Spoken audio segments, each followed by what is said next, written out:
what did Jay-Z say? The same sword that knights you will good night you. So it's like, yo, Mm-hmm. up to you if we really, really want to keep this job. I have no issue wanting to get rid of him. I think he's obviously smart. I think he's one of those people that can overthink a little bit sometimes. Um, he's entirely too stubborn, entirely, ego driven as well. Welcome along to another episode of the Shirtless Plantain Show. I'm your host, Tosin. You do not have Tommy today because he's out thinking he's better than everybody and was going to get a tattoo. So that's why Tommy's not here today. I have the lovely Liz today. It's family. How you doing today? I'm very well, very well. How are you? I'm good. It's been a great week with a great last 2 days for Ghanaian people. So I was like, you know what? Let me bring on another Ghanaian. Semenyo played very well yesterday. Kudus scored today, and Ernest Poku scored today. So I was like, you know what? Let's bring on another Ghanaian, even though we don't trust Ghanaian men. But We definitely don't trust Ghanaian men. Absolutely not. I took Kudus out of my fantasy league last night at like 6 p.m., 30 minutes before the deadline. And of course, he scores and assists today. So yeah, don't trust Ghanaian men, whatever you do. don't trust men, period, right? I think that's what women have been telling me. Period. Clock it. Okay. Clock it. Yeah, middle fingers always. But yeah, let's talk about Man United today. I'm not going to show you my sassy side. I'm leaving that alone. But let's talk about the lineup. Lammens made his debut today. Cunha got dropped. Mason Mount started. Casemiro, Bruno midfield, and Amad and Dalot with the wing backs. What did you think when you saw the lineup? I know we all kind of freaked out a little bit, but what did you think when you saw it? For me, whenever Dalot starts, I'm never a fan. I think he just negates a lot of what we can do in the build up, in the final third, and defensively he's not great either. I was glad that we finally changed the goalkeeper. We can't keep rewarding bad performances with continuous, starting 11 appearances. Casemiro, well. Our midfield is lacking in, strength and, a lot of talent. And we just continue to play either, players who have no technical ability or players with technical ability without any athletic ability. And that's where Casemiro falls in for me. As for Bruno, whole other conversation. I'm not even going to get into that right now. I think we've talked ad nauseam about our feelings on Bruno in midfield. I think as a collective, well, at least the United fans I'm friends with at least, all know that we love Bruno going forward. He's an amazing player, but I think Bruno in the pivot takes away so much from him, and we're kind of tired of seeing it. But we'll talk about today's game. But 3 minutes into the game, Sunderland had a really big chance, which was called offside. Bertrand Traore missed the chance. But again, you just said it like not too long ago, Dalot was caught lacking, which goes to your point. Xhaka had a really good pass out to Adingra, and that didn't really go well. But again, I was scared to come to this game because I thought Granit Xhaka was going to be Granit Xhaka, but somehow Xhaka was nullified, and we'll talk about that. You know what? For me, I wasn't scared that we were going to lose at any point. And the reason is a lot of this team, they lack character and they lack courage. So whenever we play at home, and if we're playing a team that is quote unquote, lesser than we are, I'm actually not scared we're going to lose.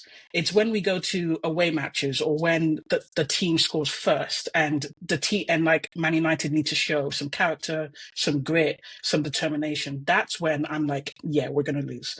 But Sunderland at home, I didn't think we were going to lose at any point. I did think we might let them back in the match, but going into the match, I was actually kind of pissed off because I was like, we're going to win this match and Amlin's going to stay in the job and this is just going to continue on and on and on. Yeah, it's an ever-ending cycle. But then Mason Mount ended up getting a goal, his first goal of the season. It was a great touch, great finish, great pass from Mbeumo. But the highlight of this goal was really Amad and Mbeumo. Those two were incredible today, especially Amad. Like Ahmad smelt blood in the water, and from minute one, he wanted to go off, and it was great. But it was a really good goal for Mason Mount. I think the ball was supposed to go to Sesko, but Mason Mount had a really good first touch. And what you do in that situation is you finish it as soon as you can. So, really good finish for Mason Mount. What do you think about the goal? I mean, I think it's testament to the francophone link up on the right hand side. Yeah. I think I would probably have Ahmad as man of the match, especially him coming off of bereavement leave. I think he played very consistently out of everyone up front, him and Sesko. Mbeumo, Again, really good cross. We expect that from him. Even when he isn't on his A game, his floor is like a 6.57 out of 10. So I don't think he played particularly too well today, but he still does enough of the right things and gets in the right areas that he poses a threat. Mason Mount is just the bane of my existence. He, unfortunately, he plays very well in this system. Unfortunately, he's one of those managers' pets that does all of the right things. He Mhm. scores again, so he's going to continue playing in this system, playing in the starting 11. Yeah, Mason Mount is the coworker that you have that always runs around pretending he's busy, but you wonder why he gets promotions because Absolutely. they love him for some reason. So we've all worked with a Mason Mount, we've all played with a Mason Mount, but he does the basics well, so I guess that's why he gets the job done. 20th minute, Ahmad had a shot and chance. He ate ground. He's running at defenders all day, and he had a shot on goal, which again, Shesko's hold up play in that shot. Sesko has been looking very, very good. And we'll talk about him more as we continue on. 2 minutes later, Mbuemo had a chance. Another interplay between Ahmad and Mbuemo again. Mbuemo had a shot on goal. I like Sunderland's goalkeeper. What do you think about Robin Roos? I think he's good. He's proactive. He's very athletic as well, and he makes his presence known. So I was glad we got an early goal in because I think if we allowed him to save a few shots, the pressure starts to mount. And you know how away teams like to, they smell blood whenever we're under pressure. So Sure. I think like the early goal definitely helped us because otherwise it definitely could have been tricky. But yeah, some of them definitely they've picked up a lot of good guys, even Yeah. in defense. Alderete really impresses me. I think he's perfect for the Premier League. I wouldn't be surprised if he gets a big move at some point in next year or so. And they have a really strong, robust backline. Yeah, they decided to get a whole bunch of big black dudes and then get a whole bunch of just like athletic white guys. It's just like, oh, that's what you're supposed to do in the transfer window. It's like get the most like I thought they were gonna get Jordan Henderson, but I think Xhaka Mm, looks a little bit better for them. I think yeah, Henderson would have been more of a romantic story, but I think with what they bought and what they're trying to build, Granit Xhaka makes more sense than Jordan Henderson in this team. And you could probably see that week in and week out whenever they play. But they look good. Um, Back to Robin Roos. Bruno Fernandes has a chance in the 25th minute, which this kind of sums up Bruno Fernandes in a sense, where it's just like he's the most frustrating player in the world, but out of nowhere put a rabbit out the hat. That shot that he had was, technique yeah, he was supposed to out go of in. this world. Yeah, It should have went in. It should have went in. A couple of inches lower, that's a perfect goal. That's a postage stamp type goal. Again, came out of nowhere. He didn't start the match well, I don't think, but he definitely grew into it. And that goal, if we had scored at that point, I would have been like, yeah, it's game over. yeah, If Bruno's scoring these type of goals just out of nowhere, we're at home, it's done. yeah. 5 minutes later, Shesko got a goal. So it was a set piece from Dalla, throw in the box, and it was a really good finish. One of the things I love about Shesko's game that's really starting to show in the weeks and weeks since he's got signed is he's really, really athletic. Mm, And he's quicker than what we thought he was, and he knows how to pass and move. And one of the best things that he has that Rashford didn't have is that his first touch is really, really good.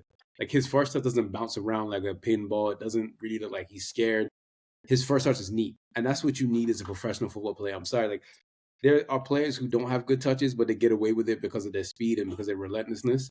But Shesko has a really, really good first touch, which he brings everyone into, and you've seen it throughout different times of this game alone. That his first touch is amazing, and that links everybody in. But he looked good today, and he deserved this goal. And Lily had a conversation about 3, 4 weeks ago with one of my homies, and he was just like, I don't think Shesko is good. I was like, give him time. I said, he's young. He's just joining a new league. He's come from the German league. I said, if by November, December, he hasn't shown anything, then you can write him off. I said, we said the same thing about Rasmus, but you can see the subtle difference between him and Rasmus. So what do you think about Shesko? Oh, 100%. I think there's night and day in terms of his hold-up play between him and Rasmus. I think also they're slightly different profile of player. I think a lot of people conflate the two because, they're two big, strong, like Viking-looking guys who play up front, right? But Rasmus is more of a, pass the feet so that he can run off of the last defender into space. Sesko is more of an all-round athletic, really big target man, but like you said, he does have a lot of technical ability. His first touch is perfect, and his pace, once he turns you, he's gone. And he just has that strength and that size that, unlike Rasmus, the other team can't really grapple him and wrestle him and put the stone cold stunner on him, like they did with Rasmus. They have to contend with the fact that this guy's like 6'6", like all muscle, and he's fast. Like like move your hands. It's time to run. Yeah, I mean, he literally could be a small forward or shooting guard in the NBA if he really wanted to. If he continued that path, that's how Towns was allegedly, whatever. But he had this really good shoulder pass too in the first half, and I Mm. was like, oh, he's comfortable. He's very, Oh yeah. very comfortable. You start pulling out shoulder passes, like, yeah, you're very comfortable. 37th minute, something happened in this minute, which I'm sure you probably noticed. Maybe others didn't, but they brought on Ballard for Hmm. was it a great? Yeah, I think they brought him on for a ding in the 37th, and they went to a back five, and that changed Hmm. the whole entire course of the game because when they had four at the back, they're a little bit more open. United could get at them. Now United were stuck. 43rd minute, Lammens had a save from Xhaka, which was really, really good. That was his first Hmm. save. And then a minute later, he caught the ball from the cross, and I was like, oh, wow. So this is what it's like I to haven't have a seen that. goalkeeper. I haven't seen that in so long. And goalkeeper who can catch. A Yeah, goalkeeper with presence in the box. Wow, I haven't seen that at all. I do want to say, on the formation change for Sunderland, I definitely noticed it, and I think it came off of Alderete getting a yellow card, for tackling Sesko when again he turned him. Sesko was gone. He had to hold him back, and obviously from the Sunderland point of view, Alderete has been one of their best defenders, so they weren't going to take him off. So I think they had to make that change again as part of their defensive robustness to try and combat us. Um, I don't think we reacted quickly enough. And if, again, we were playing a better team or a more confident team, or we were playing away from home, I think our lackadaisical response to other teams' tactical changes could have caught us out on another day, for sure. yeah. And again, this is why, again, we'll get to this, but in the 48th minute, because everyone remember this part where we talked about, the subs and all of that, because it's something I want to talk about ad nauseum a little bit longer. But 48th minute, Sunderland had a penalty shout. They went to VAR. Wasn't a penalty. We all know Nah, that. The ball hit yeah. him, and Shesko's foot was high, but Shesko did not touch him at all. Not in the slightest. You could tell Shesko felt bad. Like I Mm. saw in his face. I could just like, no, you're fine. Because I think sometimes when you have that pressure on Old Trafford and you do make mistakes, the fans will kill you. But Oh, he didn't do yeah. that. Yeah. So halftime comes along. What was your thoughts, feelings at halftime? Honestly, I was just praying that the Old Trafford halftime record was gonna remain intact. Yeah. I was hopeful. I was glad that we had not a lot of controversial incidents. I wanted more clear-cut chances. Yeah. Um, it's just one of those things where, again, my expectations were on the floor, and we played okay. So I can't say I was happy. I was more like, let's see how we close this match. Let's see if we can turn this into a 4-0, 5-0 stat pad session, or if it's going to become one of those things where we're up, it's easy, but we somehow make it super difficult for ourselves. Yeah. I did notice something, as Scrippo tweeted it, a really great writer, by the way, if you guys want to follow him. But he basically said that the shape has been better off the ball in the first half. And Bueno was staying a little bit more closer to Shesko. And it was kind of like a 4-4-2, Mm. 5-2 based off of like, modern Euros positioning. But yeah, it changed once Sunderland went to five at the back. And I know it's little nerdy things that we notice. I know some people might not notice it, but it's like I noticed these things in the first couple of minutes as to like who's playing where, which is, Mm. again, I'm going to talk about this as we get into the second half. But I said that this is a really good United squad. I think that profile-wise, we have a lot of really good talent in the squad. Obviously, we lack midfield depth, which is why we have an academy system to bring those boys along. But Hmm. I think that this is a really good team that is a reflection of the coach, where the coach Yeah. is very panicked, and when his back's against the wall, they'll do the best. But I think that for those who call me an idiot in my Twitter and my mentions all of that stuff, I'm smarter than you, and then I will beat you up. So don't ever try that. Please remember that I can fight, okay? But the point I was trying to say is that I think there's a really good team that's hamstrung by their coach. And Mm. we do this song and dance because we play Liverpool next when we come back from international break. And that's going to be a tough game because we're going away to Anfield. And United don't do too well against Liverpool in the last, I don't know, 5, 6 years. We haven't really got a result away at Anfield, maybe one or 10 two. years. Yeah, and Wanfield is the last one. yeah, I mean, I do you remember the 7-1? I remember the 7-1. That's when I really gave up on sports as an actual person. Yeah, you know what? Nothing's gonna bother me. But I think this is a really good squad that's like kind of held back by the manager in a sense. What do you think about that? Oh, absolutely, absolutely. I mean, I'm on record as saying, on paper, in theory, Hmm. I think we have one of the best teams. Maybe not the best midfield because, like you said, we lack depth. But if we have a 4-3-3 formation, we have very good profiles in each of those positions when people are on song. Um, and looking at the rest of the league, I know it's early days, we're only like 6, 7 games in, but there's no, to me at least, there's no outstanding team that is head and shoulders above everyone else. City usually come in at their own around November, December, January or so. So they might do that again. Arsenal are quite strong and have been strong for a number of years. But again, there's no one you look at and it's like, yeah, these guys are blowing it out of the water. If we were more confident, if we were playing our players in a better profile that they're used to, that they're comfortable with, I think we'd be in and amongst the top six for sure. Yeah. And that's coming off of a season where we finished 15th. To go from 15th to potentially have a squad that's capable of top six within 3 months, I think that's testament to the players that we've signed. Mhm. And it's a really, really, black mark against Amram that he can't get results from these players. Yeah, I mean, and you saw it today. Again, this game is an example of why I said that this team is held back by Ruben because you saw Hmm. in the first 35 minutes how well they could play when they're put in positions for them to play well, which is why I tweeted. I said, if you coach and platform this team right, they'll be in a lot better positions than what we see on a Hmm. daily basis. So again, calling me an idiot for literally saying what everybody sees is kind of funny to me, but whatever. Um, Second half started and Sunderland started off building pressure, which you mentioned. And I kept thinking to myself, is this a coaching issue or play issue that every single time United face adversity and face pressure, they look lost? So I'm not Yeah. sure if that's a player or coaching issue or if it's like a yes to both of that. I don't know. I think whenever, because ultimately any sport is about momentum, right? So you expect, even if you're winning 3-0, at some point the opposition is going to have some sort of momentum.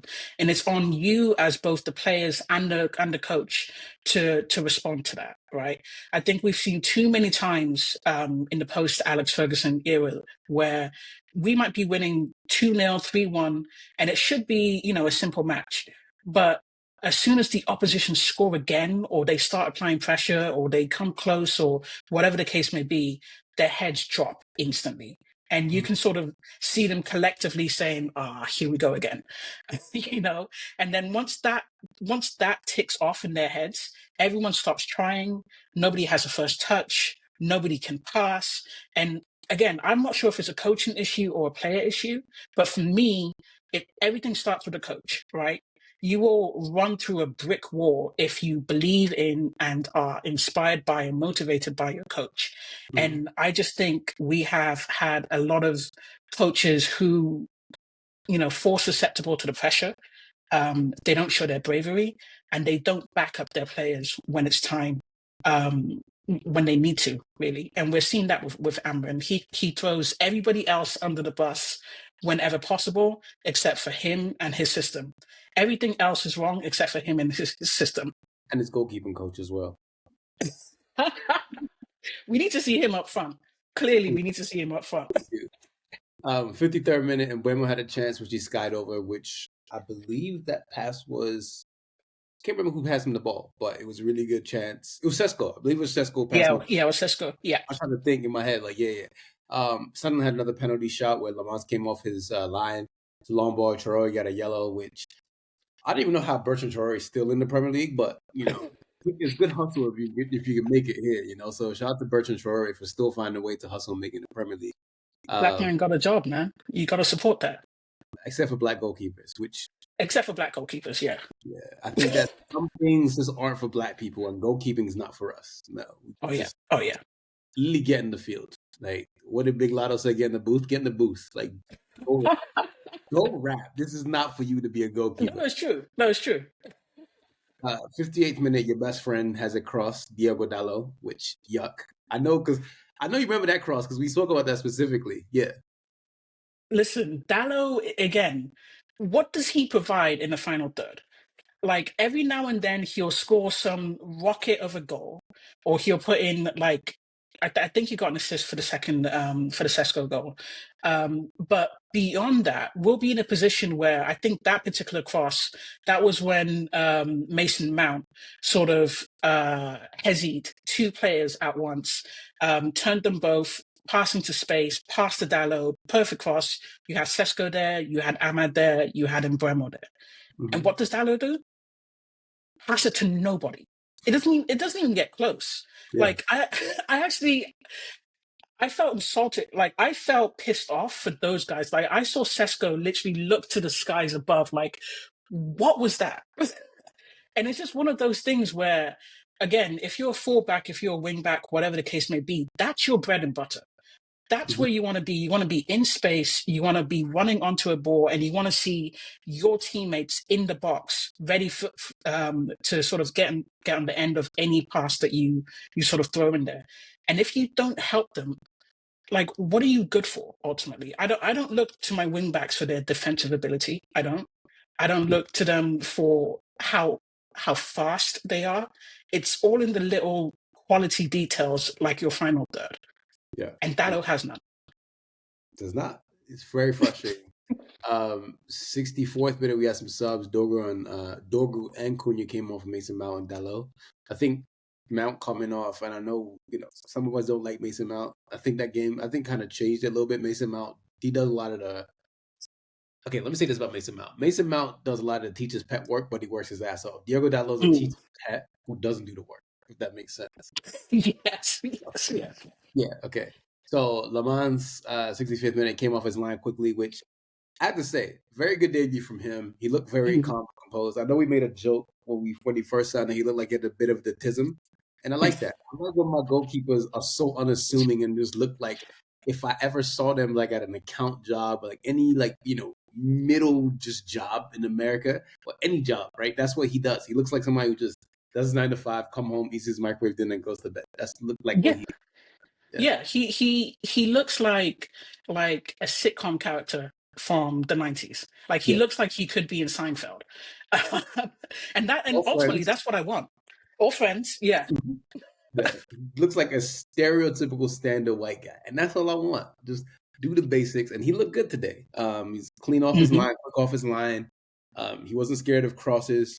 He just looked calm and ready, and looked like he was like here to do his job. Obviously, tougher tests are going to come along. I think Bedman in before Sunderland. He got a Belgium cap, which helps his confidence. Mm. Got a clean sheet, which helps his confidence. So going into the international break full of confidence, he did a good job. So it's like now Liverpool rolls around. Don't knock his confidence. Just keep on building. Goalkeepers should not be confidence players. They should be just do the job. Okay. If my Yeah. goalkeeper is a confidence keeper, I don't want that.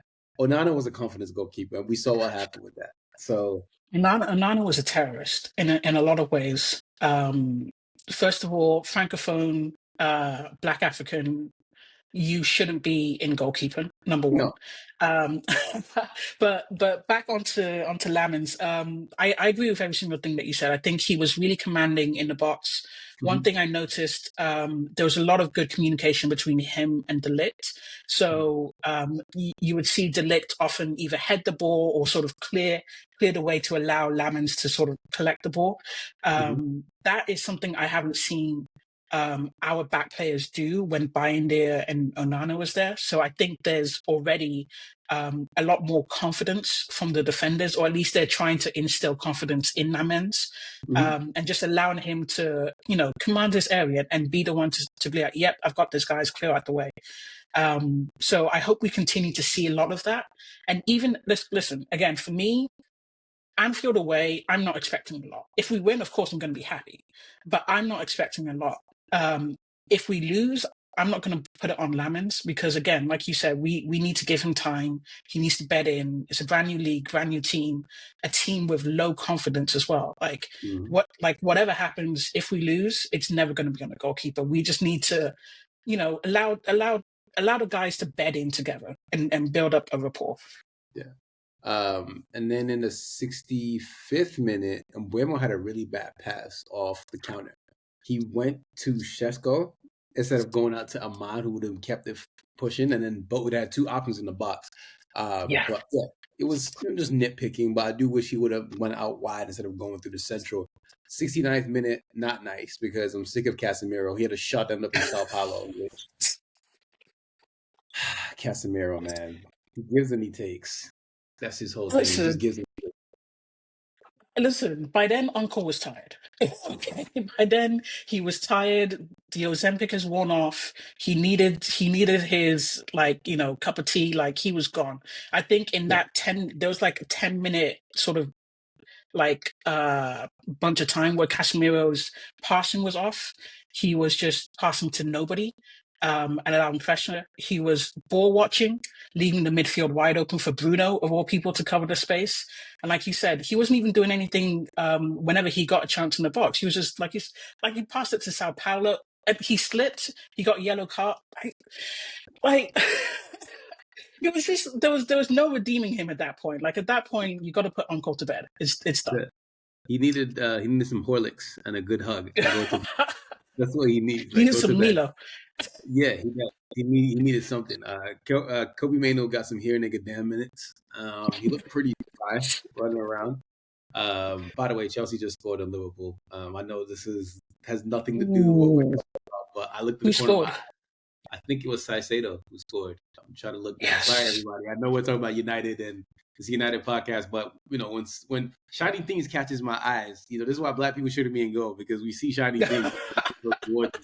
I'm seeing people celebrate. I'm like, oh, nigga, I want to dance too. Yes, Saicedo scored. Let's get back to the topic. Oh, I have Bruno him and on my Casemiro. bench. You saw what? Sorry, go ahead. I You was had just him talking on your about fantasy football. Yeah, I've got yeah, him on my bench. yeah. It was a really good finish too. Marmadash really looked a little bit lost. Ooh, yeah, that was a really good finish actually. Not bad. Uh, Oh, damn. Bruno and Casemiro were very, very annoying today. Bad passes, bad slide tackling, pair of them. Anyways, Ugarte and Casemiro, Ugarte and Maguire came on for Casemiro in the Euro. I do have a drinking game for you. You could play this with your friends. You could play this with anybody, your family, whoever you drink with. This is for everybody, by the way, who's listening. You could be a non-United fan if you're listening. New drinking game. Take a shot for every game on record that Ruben Amorim has subbed a center back for a center back. So that's a new drinking game we're playing. You are trying to get everyone to be an alcoholic. I feel like that happens damn near every single match. It's like 43 games he's done it. So you all owe me 43 Out of shots. 50. Yeah. I That's think it's insane. 40 guys to 50, yeah. So for all of you guys who are listening, take a shot of your favorite tequila or mezcal 43 times. You can spread over a weekend, but just know that this is the drinking game we're playing. You have to be 21 in America or 18 in the UK. So we're That's only insane. doing this in places where it's legal to drink. In Nigeria, I don't know the drinking age in Nigeria. Please, I don't There know. is no drinking age. You Yeah, can walk, you can drink. yeah. You know? So 89th minute, Lammens had a save, and it was pretty much routine after that. United won Mm. 3-0, 2-0, excuse me. And I was just happy that we got a clean sheet, we got a goal, and we're not going international break as the crisis team. Get your 3 points, get your clean sheet, and leave the rest up to God because this has nothing to do with us at this point. We can hate watch freely for the rest of the Yeah. weekend, do what we Thank want. God. Yeah.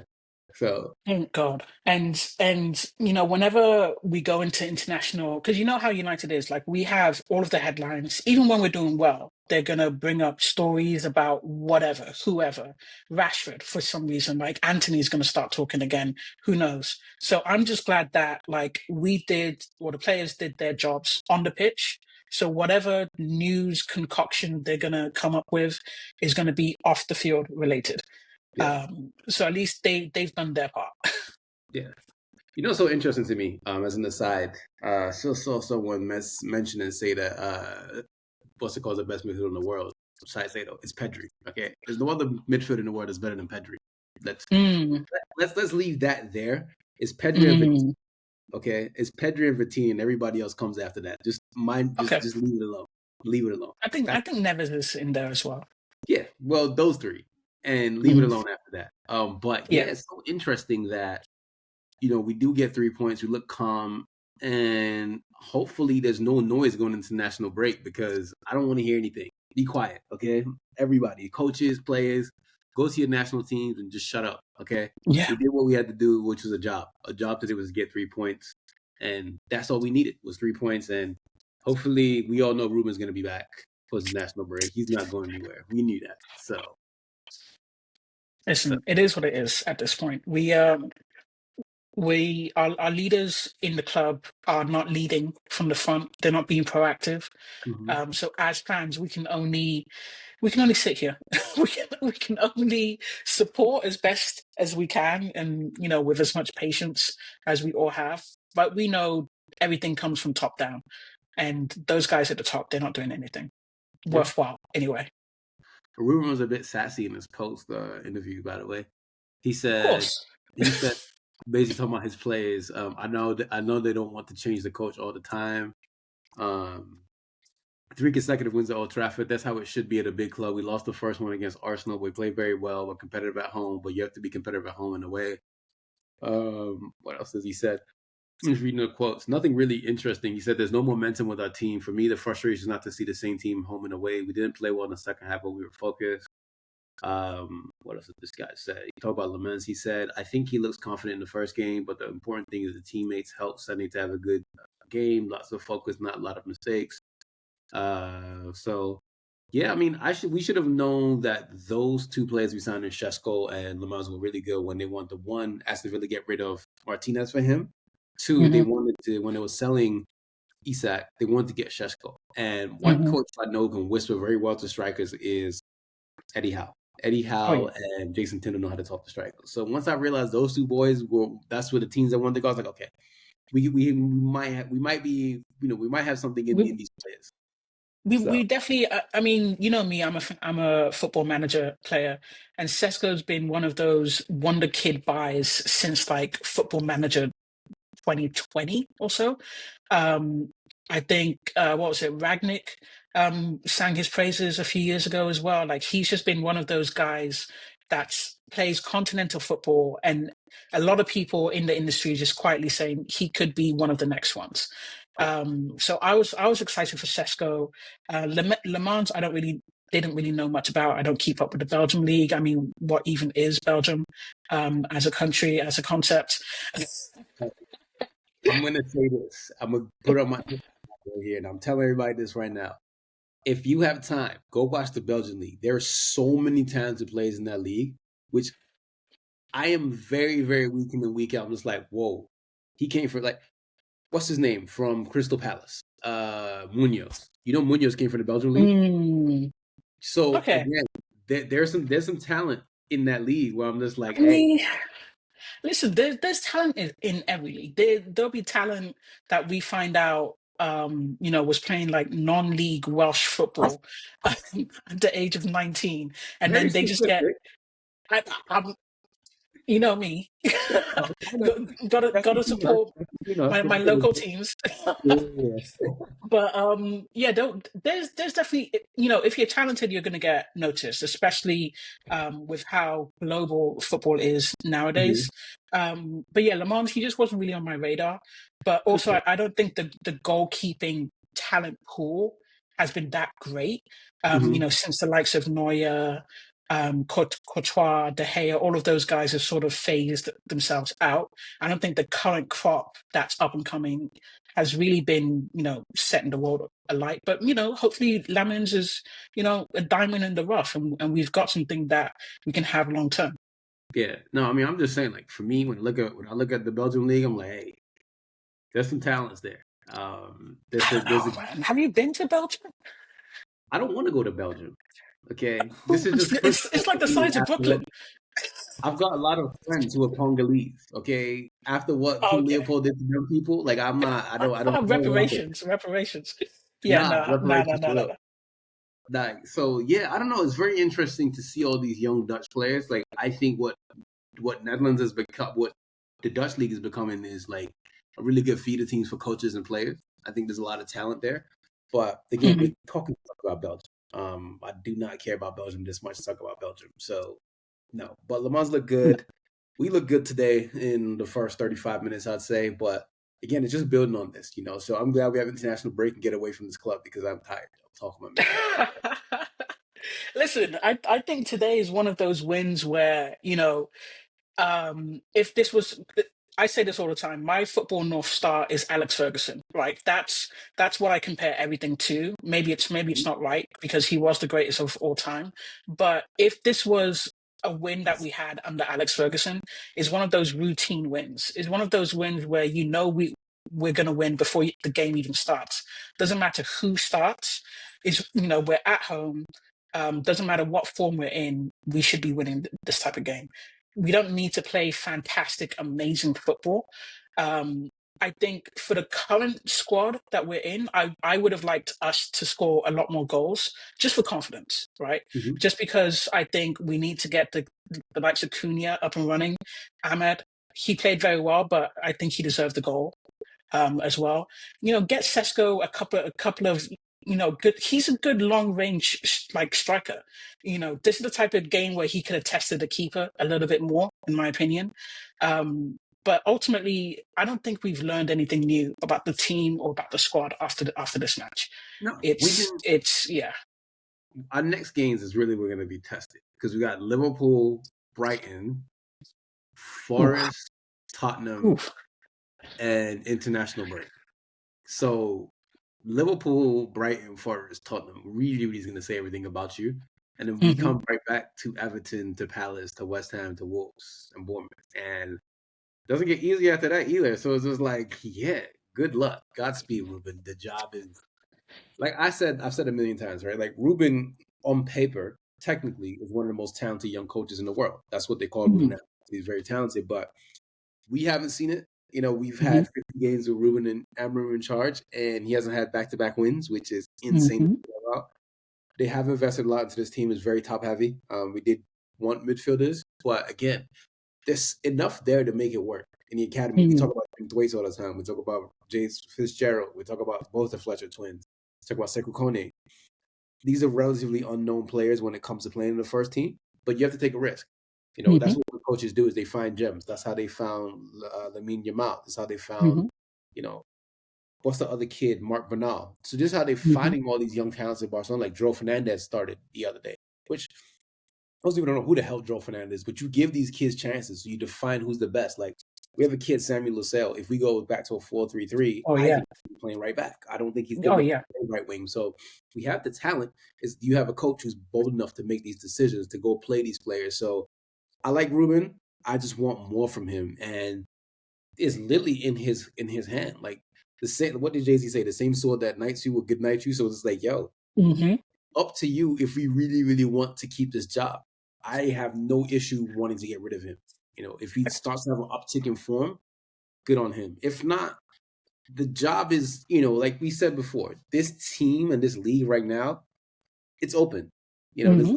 The Premier League is very open this season. So, yeah, I don't know. Any thoughts for you about Ruben and what's happening? For me, Ruben, I think similar to you, I wanted him before we got him. I thought, we might have a really good coach right before he ascends into becoming a very good manager. Hmm. I think he's obviously smart. I think he's one of those people that can overthink a little bit sometimes. Um, he's entirely too stubborn, entirely, ego driven as well. And I think philosophy wise, he kind of struggles with the identity that Man United have because, Hmm. to your point, we do have great talents in the academy team that don't necessarily need to come in and play, from the starting minutes or whatever the case may be. But, even in a game like today, we're 2-0 up, we're at home, Sunderland are not doing anything to us. Throw in someone like a Shea Lacey, throw in someone like Jack Fletcher in midfield, just to, again, be part of that Man United identity, to start introducing academy players and get easy wins for you as a manager, because you know that the Stretford and the entire Old Trafford crowd is going to go up as soon as they see the next up and coming academy graduate. I think he's making his job harder for himself as well. I don't think we've seen as much patience with a manager who has had this many bad results back to back to back. I mean, Moyes. we were sick of that guy by Christmas, and we had just won the league the year before, you Mm-hmm. know, and we didn't give him anywhere near as much time. LVG the same. Mourinho, we all respected, what he did and what he accomplished. So again, we gave him time. Um, Solskjaer, if it wasn't for that, Solskjaer's at the wheel run. That's what got him to almost 3 years in the Mm-hmm. role. He should have went way earlier than that. And again, Ten Hag as well. We spent 600 mil supporting Ten Hag. So really, and truthfully, I think as a club, we are entirely too patient with managers who have proven themselves to not be good enough. And Ruben needs to understand, in my opinion, that he should be under a lot more pressure. Mm-hmm. It's unfathomable that we haven't had back-to-back wins. His win rate is 27%. Yeah, we've won 3 home games this season, but 2 of them have been against newly promoted teams, and the third one was against a 10-man Chelsea, who almost got back in the game. So, again, we're not seeing anything amazing. I'm not seeing his long-term vision. I'm not seeing a lot of fire and passion on the pitch. I'm seeing it off the pitch and in the press conferences. He's incredibly spicy. He's incredibly defensive, and he's incredibly stubborn. But at some point, something has to give. You know. He's just a typical. I don't know what it is with coaches nowadays. I feel like coaches nowadays want to be the star instead of being the actual Mm, in the room where you make the sensible decisions. Doesn't matter who you hurt. They want to be the star. Like Chelsea's game today, they're playing Malo Gusto in center midfield. Why? Andre what? Sanchez on the bench. Like some of these coaches sometimes do things where I'm just like, you don't have to do this, right? Like, you don't have to be married to a 3-5-2 system at Manchester United. Like you don't Right. have to. Like you don't like. This is why I love Mikel Arteta, and I know a lot of people don't like Mikel Arteta. I like Mikel Arteta for the fact that he's funny and he's an idiot. He does the things that's on the tin. Like he's the adult in the room. He's like, yo, Mm, I don't care how good Miles Lewis Skelly was last season. Calafiori is better than him right now, so I'm playing him. It's like I'm hmm playing and he shores up his defense first, shores up his midfield, attack does whatever they want. But it's like I need coaches who are the adult in the room. Like hmm there's a Notre Dame football coach, Marcus Freeman, when he was at Purdue, he says, I don't care how old or how young I am, I'm the adult in the room. Basically, he's like, I'm hmm the coach. You start and you end with respecting me. And that's what it is. And that's why Sir Alex Ferguson was so great for 26 years, again, hmm and North Star as well, is that he was a man in the room. Like I know Yep. people were crying about like certain players getting sold. Like I was there when Bex got sold. Okay, I was there when Cole got sold. I was Yep. there when Keno had his fallout. When Mickey Buck got sold Yeah. to Newcastle. It was like as the adult in the room. Excuse me. You have to know when to move, when to pivot, and that's all I need from Ruben Amorim to understand that you're the adult in the room. Okay, everyone looks towards you. If there's no sort of like leadership from you and you're cowering on the sideline when there's penalties or like Ruben is whenever we go down, he's always a nervous wreck.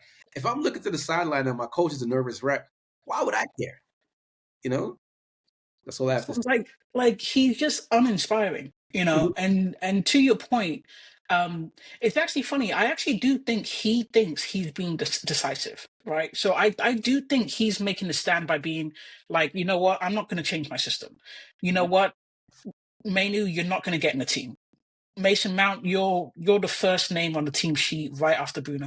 Like I do think he's making a stand with these decisions, but I just think he's one of those things where when Sir Alex sold, Dex and Keane and Stam and all of these guys who were at the prime and one of amongst the best players in our squad at that time. We still saw the effects of that, right? He had logic behind why he was doing it. As fans, we didn't like it, because we go attached to these players. But there was logic there. You know, I'm not seeing the logic from Amarin. That's my issue. If you want to be bold, if you want to be stubborn, if you want to be, courageous, make sure there's logic there. And I'm just not seeing the logic. Yeah, I'm not seeing the logic in continuing to play players out position. And then when they play badly, you continue to reward them by continuing to play them. There's no logic there. yeah.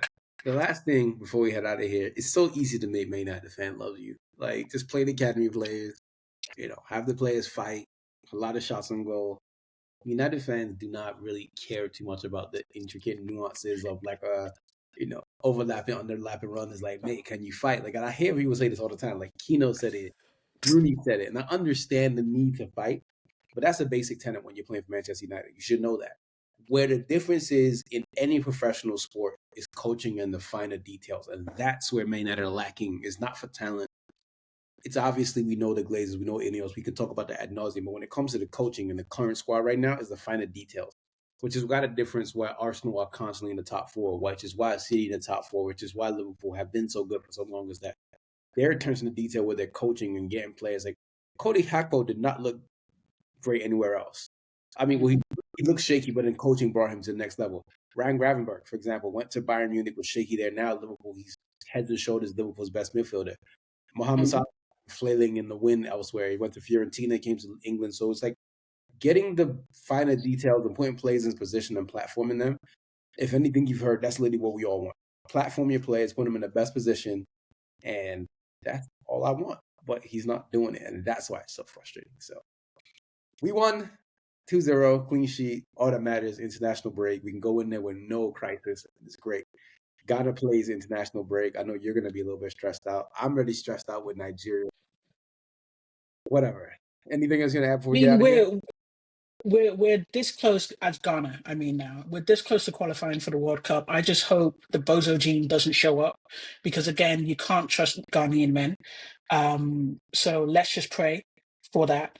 One other thing I do want to say, thank you very much for having me on the show. By the way, and the only other thing I need to see from Amarin, in my opinion, more academy players. Play more academy players. We only have Menu as the academy representee on the bench today. That's unacceptable. We have so much talent. Get Jack Fletcher in there, get Shea Lacey in there, get all of these guys who are capable, if need to be called on, for even 10, 15 minutes. Lift up the fan base a little bit, just a little bit. That's all we need. Yeah. Appreciate you so much for your time. We're out. Don't forget to like, share, comment, subscribe, do all of that. Liz, thank you so much for your time. Appreciate you. I'm Tosin. Liz, we're out. Everyone take it easy. Peace.